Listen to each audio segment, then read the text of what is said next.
Hello everyone, welcome to another week of Robinhood investing. As you know, a lot happened last week and a lot of things have kind of cooled down this week.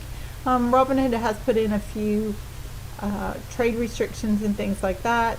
But this week actually there's a note here that they've removed all temporary position limits, including those on ANC and GameStop.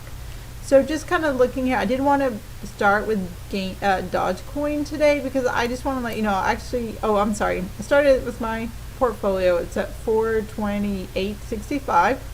Fluctuates after the market closes because I have a cryptocurrencies and they're not regulated. They don't have certain times like the New York Stock Exchange.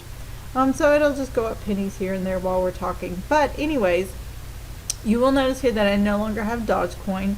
So what I had found, let me go ahead and pull up that stock, is on Thursday I actually sold it at 4.7 and some change cents. So I had bought it like just under just under 1 cent a share. And let's go ahead and see. Okay, so here's 1 week. And so it was kind of fluctuating in the 4-cent range yesterday. I went ahead and sold it. So let me go ahead and show you kind of what I did here. So overall my portfolio only went up $25 from last week, but as you know, I've only put $200 in it since the end of the middle of October. So that's more than doubled my money. So November, December, January, in 4 months. So that's pretty good. That's a lot better than the stock market average returns. So I went ahead over here to sheet 2 to keep track of what you call the cost basis for the stocks and cryptocurrencies.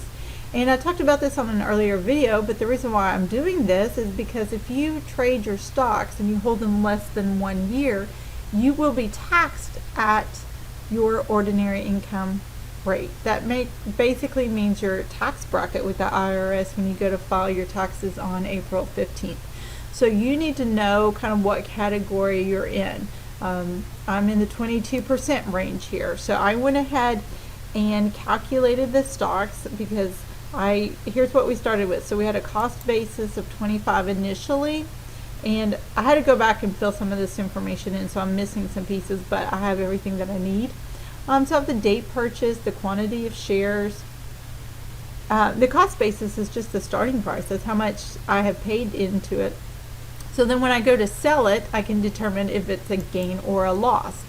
And then as you recall, on January 20th, I did make an additional $28.45 purchase of Tesla. We had the Facebook. I had Starbucks, and I had already previously talked about Fitbit. When it got bought out by Google, even though I did not actually sell it, it was cashed out by Google. I'm going to have to pay capital gains on that.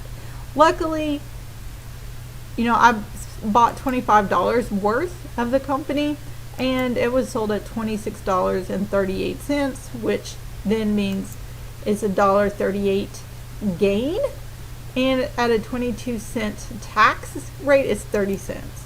But I just want to let you know that you're going to start hearing within the next week or 2 weeks about how everybody's going to have to pay taxes on all the Robinhood stuff, because most of these documents are required to be out by the federal government. Has put the requirements, I think, like February 12th or February 15th, or I'm not quite remembering correctly, but just within the next couple weeks. So any documents you have where you got paid dividends on even a checking account or a savings account, any W-2 forms from working jobs, all of those have to be mailed out to the consumer by a certain date so that you can have your taxes filed by April 15th and meet the other deadline date. So I think there's going to be a lot of people getting some huge information from Robinhood that they're going to have to pay a lot of taxes that haven't realized yet. So I am just being a little bit proactive here. So I know at the end of the year, if I'm going to trade my stocks, how much taxes I'm going to have to pay. Now the other thing to consider though, and just a note, is that if you have your account set up through a tax shelter, meaning a 401k or an IRA or something like that, you don't have to pay your gains and losses right now. So you can trade pretty freely for the most part. on the big brokerage firms. Like I have TD Ameritrade, there's Fidelity, there's Charles Schwab, there's E-Trade, there's some other companies and such. So I'm not intimately familiar with all the companies, but generally speaking, if it's a tax shelter account where you're not going to get your money out until you retire, or 62 or 65, whatever or 70, the minimum age distribution is, then you don't have to pay your taxes, your gains and losses on that now. The reason is because the government and those setting up those laws initially, they want you to be a long haul, a long-term investor. So you're going to stay in the market for a long term. Now, obviously, we all still want to make money that we put in as well. So be aware of that. So my thought with the Dogecoin, by selling it at 0.47344 cents a share, I initially put in $48.03. So I sold it at the total dollar amount for $221.89. So my gain was $173.86. So I will shows that my tax rate, I'll have to pay the $38.25 or claim it for my income taxes for 2021. But that'll be for April 15th, 2022. But my thought is, with these cryptocurrencies, they've been going up and down so much that at some point I think it's going to fall below 0.47. So even if it falls to, let's say, 3-cent range, that's a 25% drop.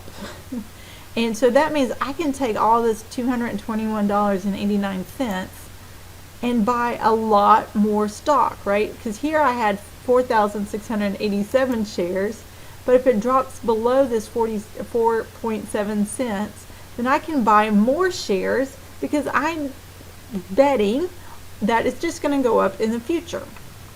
Now, I've been looking for today, Friday, since I just sold it yesterday, and it's just been hovering in the 4 to 5 cent range. It hasn't dropped down to 3 cents and such, so I may have to wait even a couple of weeks, but that's okay. That's what I want to do here. So as you see, I was only up about $25 from last week, but we're still going to consider that as an up. And we're just going to look here. We'll go back to my my portfolio here. You have to hit the little feather, and this is kind of where I'm at now. So I have the Tesla. This is my equity.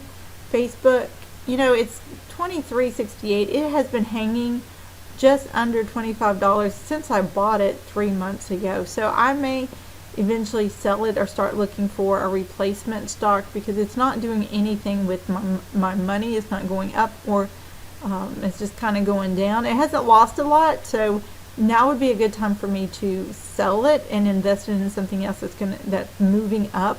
There's also what we call an opportunity cost, because by not doing anything, I lose out, right? I have the opportunity to reinvest my money in a different portfolio.